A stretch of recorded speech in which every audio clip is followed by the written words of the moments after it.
sambil ya tadi menyampaikan bahwa terkait dengan contohnya pernikahan anak gitu kan. Jadi mereka juga menyampaikan bahwa tidak baik kalau anak masih di bawah umur. Yang paling menonjol itu sebetulnya wilayah, apakah timur, barat, atau utara? Wilayah mana sebetulnya yang paling yang paling banyak justru 2024 tuh di ibu kota, di Sumber ya, di Sumber yang banyak tuh. Bonus demografi ya, 2045 gitu kan. Semoga anak-anak Kabupaten Cirebon menjadi anak yang cerdas, berkualitas, perempuan maupun kepada anak-anak.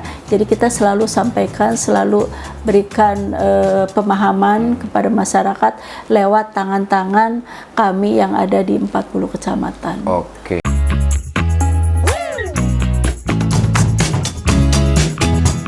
Assalamualaikum warahmatullahi wabarakatuh. Halo sahabat podcast Fajar Cirebon TV. Kembali berjumpa dengan saya, Mang Enon. Hari ini kita kedatangan narasumber yang cukup luar biasa. Beliau berkecimpung menangani persoalan-persoalan yang berkaitan dengan perempuan dan anak. Hari ini kita akan mengupas sejauh mana sih kasus perempuan dan anak di Kabupaten Cirebon yang konon katanya terus turun. Selamat siang Ibu. Selamat siang. Apa kabar? Assalamualaikum. Waalaikumsalam. Alhamdulillah sehat. Baru ketemu ya Bu ya? Lama ya ketemu? Muhun terus lami ya, Iya. kemana wae tuh. Alhamdulillah ya. Bu, ini kan data yang ada di kami, data yang pernah diluncurkan di Harian Umum Fajar Cirebon.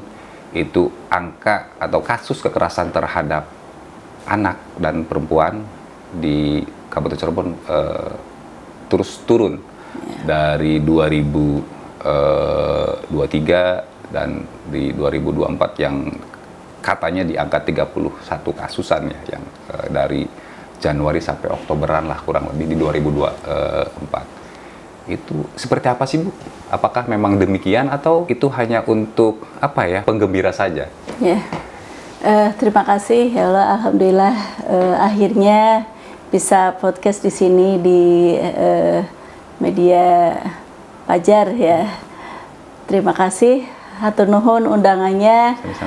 Tentunya kami sangat senang kalau dipanggil untuk menyampaikan apa yang sudah kita lakukan terkait dengan dinas kami, Dinas Pengendalian Penduduk, Keluarga Berencana, Pemberdayaan Perempuan dan Perlindungan Anak atau DPPKB P3A terkait dengan tupoksi kami. Jadi tupoksi kami itu pertama adalah bagaimana mengendalikan penduduk Kabupaten Cirebon. Kemudian tentunya dengan cara ber-KB. Ber-KB-nya ber-KB apa? Kita selalu memberikan penyuluhan pergerakan ke masyarakat dengan metode kontrasepsi jangka panjang gitu kan, supaya ibunya sehat, anaknya sehat, keluarga sehat dan sejahtera. Terus di samping itu juga kita tugasnya adalah menurunkan angka kekerasan terhadap perempuan dan anak. Ini adalah 5 arahan 5 tahun kemarin ya. 5 tahun kemarin waktu pemerintahan Jokowi, 5 arahan presiden, salah satunya adalah menurunkan angka kekerasan terhadap perempuan dan anak. Di samping menurunkan angka perkawinan, menurunkan pekerja anak, kemudian bagaimana kita meningkatkan pemberdayaan perempuan berbasis gender, kemudian bagaimana kita memberikan pengasuhan yang baik kepada anak. Jadi salah satunya itu tadi sesuai dengan tema sekarang mungkin ya, untuk menurunkan kekerasan terhadap perempuan dan anak.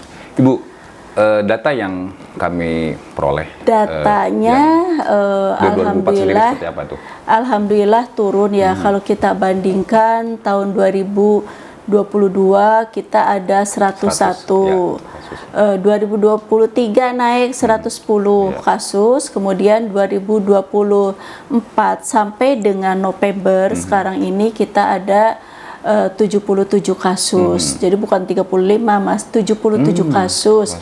Tetapi ini kita nih Kalau masalah kekerasan terhadap perempuan dan anak itu seperti fenomena gunung es. Betul. Kenapa?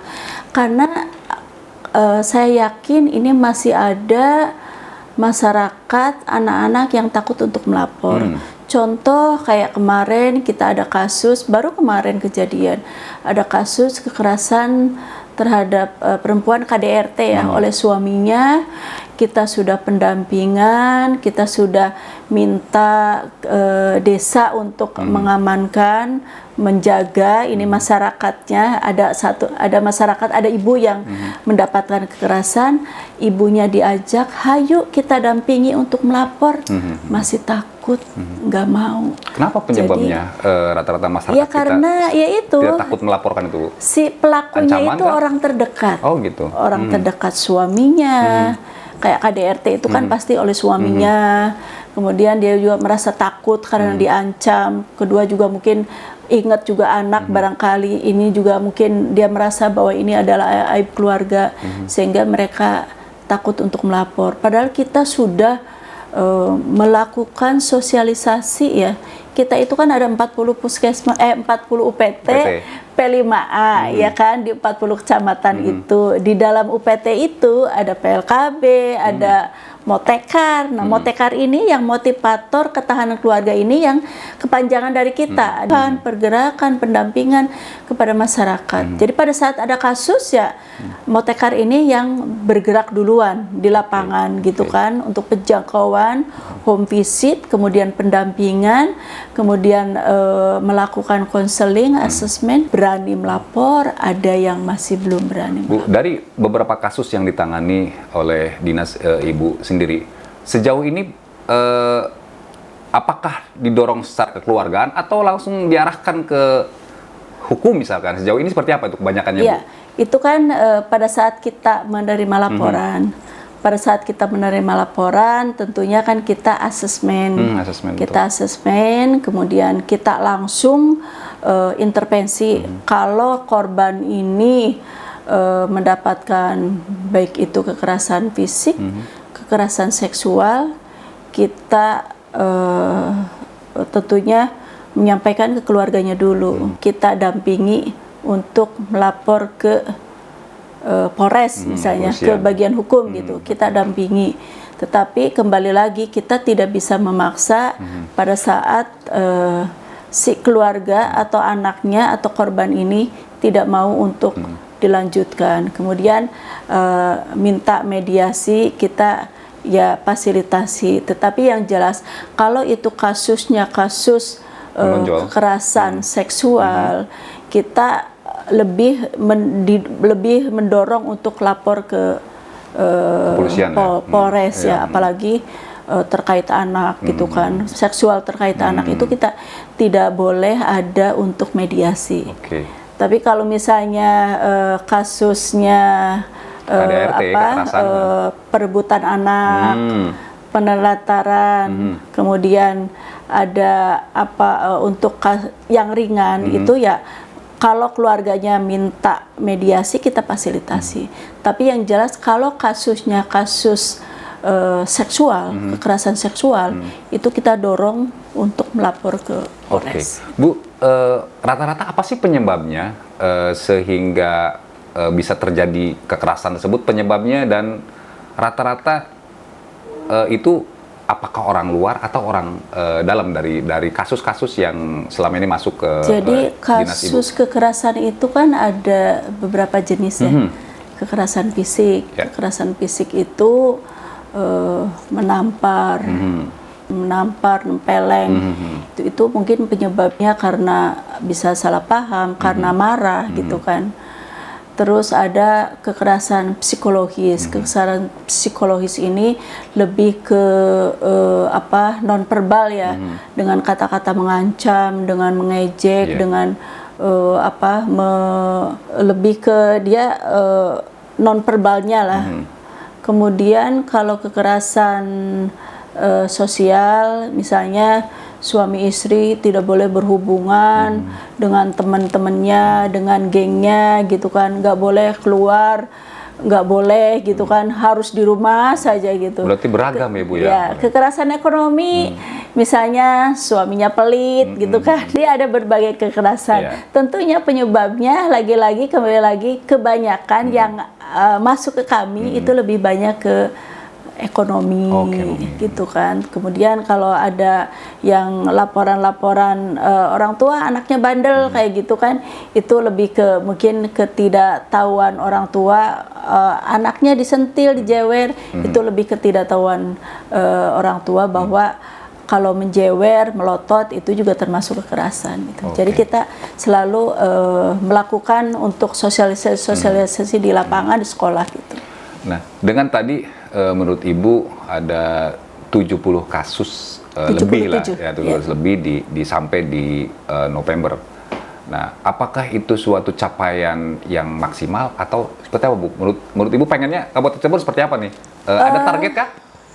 Kalau kekerasan sih tentunya targetnya tidak ada target kita. Yang jelas pada saat ada kasus kita akan tindak lanjuti, kita akan intervensi, kita langsung melakukan intervensi gitu ke korbannya gitu.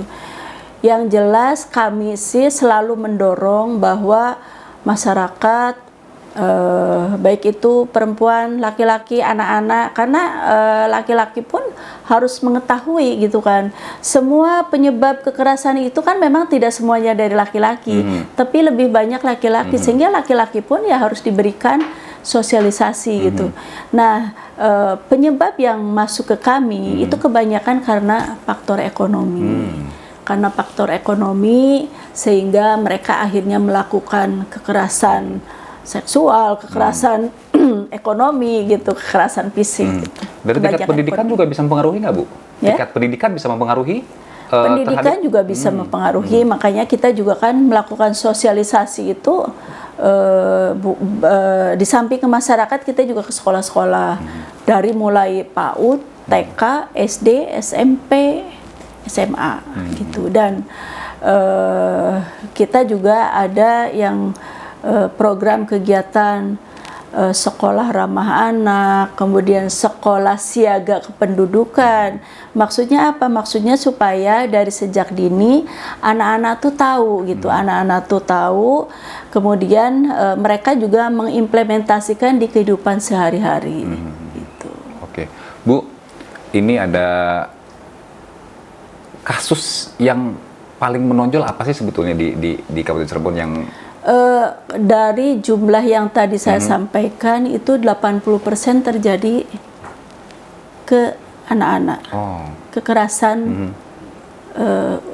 anak di bawah 18 tahun ya, anak-anak. Jadi 20%-nya orang dewasa, lebih ke kekerasan dalam rumah tangga. Penyebabnya itu yang kekerasan ke anak itu lebih banyak kekerasan seksual. Ada yang beberapa anak mendapatkan kekerasan seksual dari pamannya, mohon maaf, ayahnya, ayah kandungnya, ditinggal istrinya, kerja di luar negeri, anak yang digagahi, sampai hamil, sampai punya anak ada. Kemudian bapak tirinya, ada juga bapak angkatnya, ada tetangganya terdekat. Gitu. Jadi ya banyak orang-orang terdekat ini yang melakukan kekerasan. Ada juga yang bullying juga di sekolah. Keterlibatan pemerintah desa sendiri nih Bu terhadap itu seperti apa sejauh ini Bu? Artinya peran dari karena kan mereka pemerintah yang paling di bawah yang mungkin lebih tahu RT segala macam. Tentunya untuk mencegah atau menangani kekerasan terhadap perempuan dan anak itu bukan hanya pure tugas pemerintah. Tugas pemerintah itu maksudnya di kami, DPPKB, tetapi ini juga ada tugas dari swasta, bahkan dari media juga. Media juga jangan sampai hanya menyoroti kasusnya. Kasus kekerasannya itu jangan di blow up. Justru harus lebih banyak memberikan sosialisasi, edukasi di media itu. Jadi malah kalau kalau media kan biasanya ada korban ini kasusnya menarik, ini Bu, ya? gitu. Nah, itu yang jadi viral. Padahal ini kan kurang baik gitu. Jadi sebaiknya media itu lebih banyak untuk sosialisasinya, bagaimana untuk mencegah terjadi kekerasan terhadap perempuan dan anak. Dan tentunya kami pemerintah selalu hadir, baik itu dalam pencegahan maupun penanganan pada saat ada korban kekerasan terhadap perempuan maupun anak. Banyak yang sudah kita lakukan, baik kami di kabupaten sendiri maupun teman-teman yang ada di UPT P5A di 40 kecamatan, maupun para motekar dan bahkan PLKB pun yang tugasnya untuk menggerakkan, mencari akseptor, mereka juga sambil ke masyarakat, sambil ya tadi menyampaikan bahwa terkait dengan contohnya pernikahan anak gitu kan. Jadi mereka juga menyampaikan bahwa tidak baik kalau anak masih di bawah umur untuk dinikahkan. Jadi memberikan sosialisasi kepada orang tuanya. Jadi kami ini tugasnya di bawah itu menggerakkan, memberikan sosialisasi, advokasi, memberikan edukasi gitu. Jadi Bu, dari 77 kasus tadi, yang paling menonjol itu sebetulnya wilayah, apakah timur, barat, atau utara? Wilayah mana sebetulnya yang paling yang paling banyak justru 2024 tuh di ibu kota, di Sumber ya, di Sumber yang banyak tuh. Jadi ada ya itu ada yang hamil oleh orang tuanya, kekerasan oleh tetangganya, oleh ayah angkatnya. Kita juga alhamdulillah sih mungkin korban takut untuk melapor ke kami, jadi lewat gurunya, lewat temennya, atau sehingga ngobrol-ngobrol ya, kita tindak lanjuti gitu. Jadi di Sumber yang menonjol yang di tahun 2024 di ibu kota. Bu, tadi kan sebetulnya kan secara informasi, secara pendidikan, ibu kota kan lebih menonjol sebetulnya dibanding daerah-daerah lain tadi. Tetapi bisa besar begitu, apa sih sebetulnya penyebabnya, Bu? Bisa justru secara tingkat pendidikan mungkin Sumber lebih menonjol dibanding wilayah lain. Secara ekonomi juga mungkin lebih baik dibanding lain. Apa sih sebetulnya bisa penyebabnya? Iya, mungkin lebih ke itu ya, media, dari media sosial juga bisa gitu kan. Okay. Karena kan sekarang sudah semua anak ya.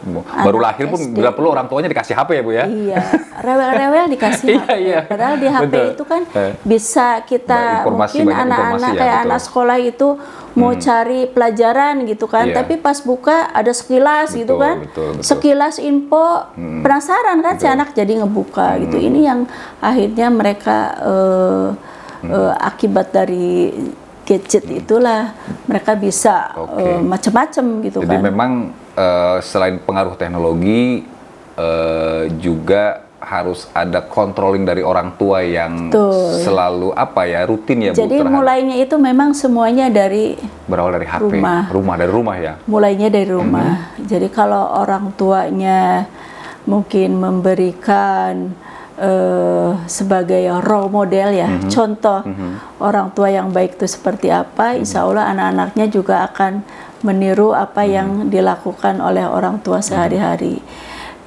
Apabila anak mendapatkan kasih sayang dari rumah, dari orang tua, mereka tidak akan macam-macam di luar gitu. Jadi memang orang tua yang menjadi role model, lingkungan itu bisa sangat mempengaruhi. Karena anak ini kan masih labil, gampang dipengaruhi. Sehingga inilah kontrol dari orang tua yang benar-benar harus dilakukan gitu. Jadi jangan sampai mereka, karena sekarang gini, sekarang tuh jangan kalau dulu kan khawatirnya punya anak perempuan tuh khawatir gitu. Iya, betul. Kalau sekarang tuh sama, anak laki khawatir, anak perempuan khawatir. Kenapa? Jangan sampai orang tua misalnya anaknya namanya Tony, mainnya sama Dedi misalnya gitu kan. Wah, itu deket Tony sama Dedi, udah sama-sama laki-laki. Mereka nggak mungkin macam-macam, padahal disitulah mereka bisa melakukan apa gitu kan. Tinggi nggak kasus yang kayak tadi yang Dedi dengan Dedi misalnya? Ya, justru mereka menjadi korban gitu. Ada yang mereka menjadi korban gitu. ada menjadi korban. Berarti Ya mungkin karena awalnya dari HP, sehingga mereka mungkin ngobrol gitu kan, terus jadi terjadi kejadiannya seperti itu. Jadi semua sekarang perempuan punya anak laki-laki sama-sama harus khawatir ya, Bu, gitu, harus khawatir, harus kita sebagai orang tua harus selalu ngontrol. Selain memang pengawasan tadi, kontrol orang tua, mungkin dari sisi keagamaan juga mungkin harus lebih ditekankan, Bu ya, berikan supaya anak-anak paham bahwa oh begini, jangan mana begini, yang boleh, jangan mana yang nggak tadi. boleh. Nah, Bu, kalau boleh berkeinginan, harapannya apa sih dari dinas Ibu sendiri terkait perempuan dan anak sendiri? Ya, tentunya kita kan memasuki bonus demografi ya, 2045 gitu kan. Semoga anak-anak Kabupaten Cirebon menjadi anak yang cerdas, berkualitas, sehingga bonus demografi ini benar-benar bisa dirasakan oleh anak-anak Kabupaten Cirebon. Makanya kami ada program yang namanya sekolah ramah anak, pesantren ramah anak, kemudian disabilitas ramah anak, dan ada sekolah siaga kependudukan. Maksudnya apa? Maksudnya biar dari sejak dini anak-anak ini tahu mana daerah wilayah yang boleh disentuh oleh sendiri, mana yang tidak boleh disentuh oleh orang lain gitu kan. Kemudian mana yang memang contohnya kayak pelajaran geografi, pelajaran agama, pada saat menstruasi pertama itu harus bagaimana, kemudian oh berarti anak ini sudah akil balik gitu kan. Kemudian pelajaran yang untuk kesehatan reproduksi, anak umur 18 tahun tuh belum boleh nikah karena ternyata kesehatan reproduksinya belum siap untuk kalau sudah menjadi suami istri kan harus punya anak apa segala. Jadi kita tuh saat ini mulai tahun kemarin sekolah siaga kependudukan kita terapkan di beberapa sekolah, kemudian sekolah ramah anak, dan alhamdulillah tahun ini TK Pembina juga sudah terstandarisasi oleh Kementerian PPA bahwa TK Pembina ini sebagai sekolah ramah anak, dan kami juga berharap nanti ke depannya sekolah-sekolah yang lainnya juga sudah terstandarisasi. Tetapi yang jelas adalah kami dari DPPKB P3A berbagai dari lini lapangan untuk bagaimana anak-anak ini paham bahaya dari pergaulan bebas, kemudian bahaya menikah dini, kemudian bagaimana bahayanya kalau terjadi kekerasan baik itu kepada perempuan maupun kepada anak-anak. Jadi kita selalu sampaikan, selalu berikan pemahaman kepada masyarakat lewat tangan-tangan kami yang ada di 40 kecamatan. Oke, banyak hal, sebetulnya masih banyak yang harus dikupas tadi, cuman waktu yang membatasi kita, sehingga mungkin di kesempatan lain kita bisa sambung kembali dengan tema mungkin yang agak berbeda. Dan terima kasih sahabat podcast Fajar Cirebon TV yang selama ini tetap mengikuti, memberikan saran, memberikan masukan dan kritik. Kita apresiasi apabila informasi-informasi yang kita sebar melalui podcast Fajar Cirebon TV ini bermanfaat. Silahkan sahabat-sahabat untuk membagikannya, mengeserkannya. Mungkin itu saya berserta kru podcast Fajar TV pamit undur diri. Assalamualaikum warahmatullahi wabarakatuh.